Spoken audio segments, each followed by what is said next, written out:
ವಿದ್ಯೆಯ ಜೊತೆಯಲ್ಲಿ ಕಲೆ ಸಂಸ್ಕೃತಿಯನ್ನ ನಾಡಿಗೆ ಪರಿಚಯಿಸಿದ ಅಪರೂಪದ ವ್ಯಕ್ತಿ ಆಳ್ವರು. ರಾಷ್ಟ್ರೀಯತೆಯೊಂದಿಗೆ ಮಕ್ಕಳಲ್ಲಿ ದೇಶಭಕ್ತಿಯನ್ನ ಮೂಡಿಸುವ ಹಾಗೂ ವಿದ್ಯಾರ್ಥಿಗಳಲ್ಲಿ ಸರ್ವಧರ್ಮಗಳ ಭಾವನೆ ಬರುವಂತೆ ವಿದ್ಯೆಯನ್ನ ನೀಡುವ ಕೆಲಸ ಮಾಡುತ್ತಿದ್ದಾರೆ.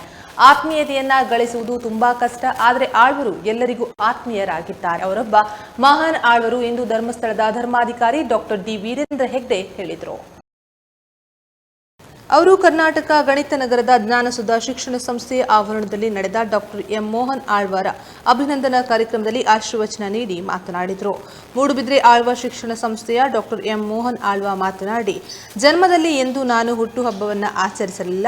ನಾನು ಏನು ಸಾಧನೆಯನ್ನ ಮಾಡಿದ್ರೂ ಯಾವುದೇ ದಾಖಲೆಯನ್ನ ಇಟ್ಟುಕೊಂಡಿಲ್ಲ. ನಾನೊಬ್ಬ ಹಳ್ಳಿಯ ಜನಪದ ಪಾಡ್ದಾನ ಕಲಾವಿದನಿದ್ದಂತೆ. ನಾನು ಬುದ್ಧಿವಂತನಲ್ಲ, ಪಿಯುಸಿಯಲ್ಲಿ ಫೇಲ್ ಆದವ.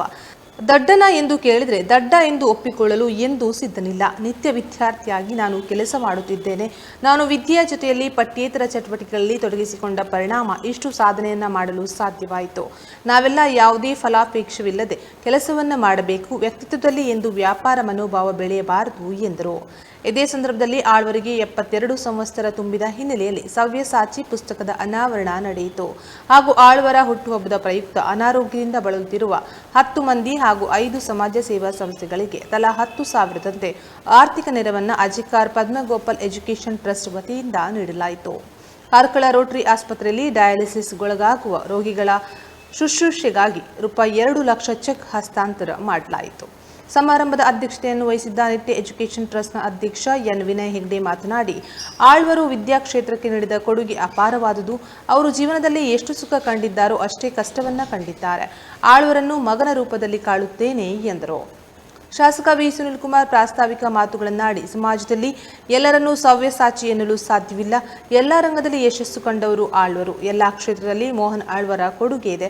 ಅವರನ್ನ ಗುರುತಿಸುವುದೆಂದರೆ ಕಲೆ, ಸಾಹಿತ್ಯ, ಸಂಸ್ಕೃತಿ, ರಾಷ್ಟ್ರೀಯತೆಯನ್ನ ಗೌರವಿಸಿದಂತೆ. ಸಾವಿರಾರು ಜನ ವಿದ್ಯಾರ್ಥಿಗಳು ವಿದ್ಯೆಯನ್ನು ಕಲಿತ ಪರಿಣಾಮ ಹಾಗೂ ಕಲೆ ಸಂಸ್ಕೃತಿಗೆ ಅವರು ನೀಡಿದ ಕೊಡುಗೆಯಿಂದ ಮೂಡುಬಿದ್ರೆ ನಾಡಿನಲ್ಲಿ ಗುರುತಿಸುವಂತಾಗಿದೆ ಎಂದರು.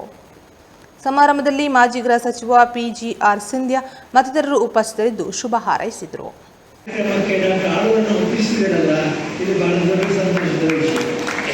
ಯಾಕೆಂದರೆ ಅವರಿಗೆ ಸನ್ಮಾನ ಮಾಡಿ ಗೊತ್ತಿಲ್ಲ, ಮಾಡಿಸ್ಕೊಂಡು ಗೊತ್ತಿಲ್ಲ. ನಾನು ಹೇಳ್ತಿದ್ದೆ ಅವರಿಗೆ, ಈಗ ನಿಮ್ಮ ಕಾರ್ಯಕ್ರಮಗಳಲ್ಲಿ ನಾವೆಲ್ಲ ಕೂತಿರ್ತೇವಲ್ಲ, ಹಾಗೆ ಏನು ಅನುಭವ ಆಗುತ್ತೆ ಅಂದರೆ ನಿಮ್ಗೆ ಗೊತ್ತಾಗ್ತದೆ ಅಂತ ಹೇಳಿದವರಿಗೆ. ಯಾಕೆಂದರೆ ಅವರು ಎಲ್ಲ ರೀತಿಯ ವಿಷಯಗಳನ್ನು ನಿಮಗೆ ಹೇಳಿಯಾಗಿದೆ. ನೀವು ಹೇಳಲಿಕ್ಕೇನು ಬಾಕಿ ಇಲ್ಲ. ಅಂದರೆ ಒಬ್ಬ ವ್ಯಕ್ತಿ ಏನು ಸಾಧಿಸಬಹುದು, ಯಾವುದರಲ್ಲಿ ಕುತೂಹಲ ಕಳೆಯಬಹುದು, ಯಾವುದರಲ್ಲಿ ಆಸಕ್ತಿಯನ್ನು ವಹಿಸಬಹುದು, ಯಾವುದನ್ನು ಸಾರ್ಥಕ್ಯಗೊಳಿಸಬಹುದು ಅನ್ನೋದಕ್ಕೆ ಡಾಕ್ಟರ್ ಆಳ್ವರು ಸಾಕ್ಷಿ. ಏನೇ ಕಾರ್ಯಕ್ರಮ ಮಾಡಿದರೂ ಕೂಡ ಅದು ಎಲ್ಲರೂ ನೋಡಿ ಸಂತೋಷ ಪಡಬೇಕು ಅನ್ನೋ ಮನೋಧರ್ಮ ಹೌದು. ಯಾವ ಕಾರ್ಯಕ್ರಮದಲ್ಲಿ ಅವರು 15,000 20,000 ಜನ ಸೇರಿದರೆ ಅವರಿಗೆ ಸಾಲುವುದಿಲ್ಲ. ಇನ್ನೂ ಜನ ಬರಲಿ ಅಂತಾರೆ. ಬಸ್ಸುಗಳು ಓಡಾಡ್ತಾ ಇರ್ತವೆ. ಅವರ ಕಾರ್ಯಕ್ರಮಕ್ಕೆ ನಾವು ಜೀವನದಲ್ಲಿ ಇವತ್ತಿನ ದಿನ ನಮಗೆ ಬಹಳ ಕಷ್ಟದ ದಿನ. ತಾವಂದರು ಹೇಳಿದ ಹಾಗೆ ಬೇಕಾದಷ್ಟು ಸನ್ಮಾನಗಳನ್ನು ನಾನು ಮಾಡಿದವರು.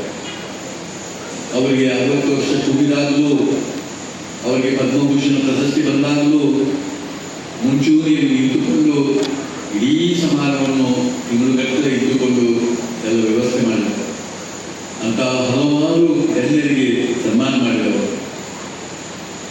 ಅದಕ್ಕೆ ಹೊತ್ತು ಬೇರೆ ಬೇರೆ ಇದರಲ್ಲಿ ಬೇರೆ ಬೇರೆ ರೀತಿಯಲ್ಲಿ ಸನ್ಮಾನ ಮಾಡಿದವರು.